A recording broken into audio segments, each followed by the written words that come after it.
Chapter 71. Uran the Greek receives Mathael as teacher.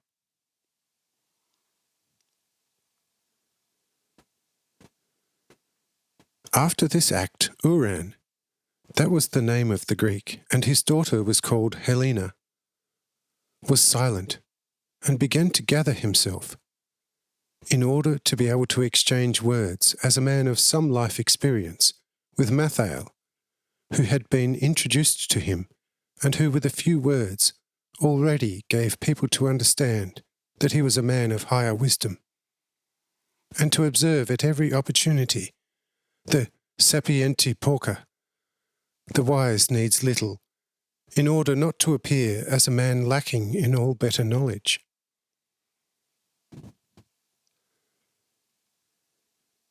When Uran had recovered a little and had come to correct composure, he asked Mathael, after quite a long pause, whether the latter wanted to accompany him on his world travels, and what he would demand for it in return. Mathael says, pointing at me, "Look over there. That is a saviour for body, soul, and spirit. Hardly 12 hours have passed since I was still a most pitiful being on this earth. My innards were so possessed by the very most evil spirits that my whole being became an earthly devil. I was the terror of the whole area among a horde of the worst street robbers, for all my limbs had to serve the devils. But my soul was paralyzed and didn't know what was happening to its poor body. Friend, you can see from that how pitiful I was. But who could help me? I was the greatest terror for anyone who came near me. You would have found it easier to manage 10 hungry tigers than me alone. Only a cohort of the most daring Roman soldiers could become master of me and my companions. Bound and tied like a barrel, I was brought here with my 4 worst companions to be sentenced to death. But over there, you see the great healing Master, who came from heaven to us pitiful worms of this hard and devilish earth, in order to heal also us physical devils through word and deed. He healed me and my companions, and for such a healing, he did not demand anything at all from the 5 of us. Instead, he did even greater good deeds for us physically and particularly spiritually. Now, this divine Saviour of mine called me for the first time to a service for which you have now asked me. What compensation I would ask from you? Oh, friend, before I have paid my due to this great one, I cannot possibly demand anything from you. For I serve thereby only him who called me, and not you. But I will always remain in all eternity a greatest debtor, and only through my service can I reduce my great debt in some way. Thus you, friend, will never be indebted to me for a service done to you, except for your true friendship and brotherly love.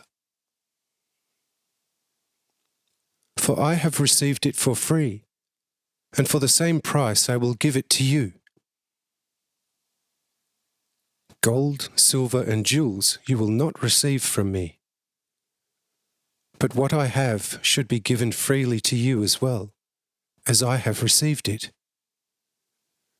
Thus spare me in future from any similar questions. Uran says, Friend, you are one of the noblest people that I have ever encountered. Therefore, you must become the wise leader of me and my daughter, and remain such throughout my life. I will, it is true, never ask you again as you wish. What do you ask in return? But that you shall never suffer with me any want as a friend and a genuine brother. You will surely accept that from me.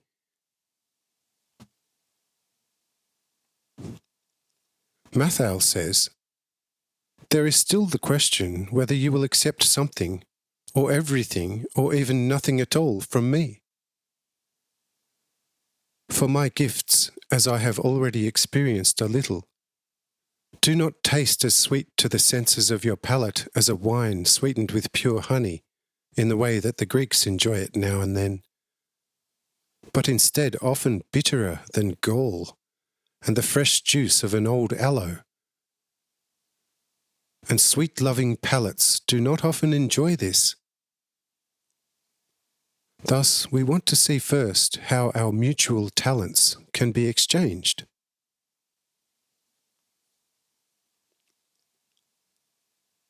I say, in the middle of this, you know what? Since we now have another full hour of sun, and the evening will also be very pleasant, let's take a walk together up Mark's Hill. There we can get to know each other a little better. Let your servants guard your tents for the moment, however, for you will only see them again and make use of them after midnight.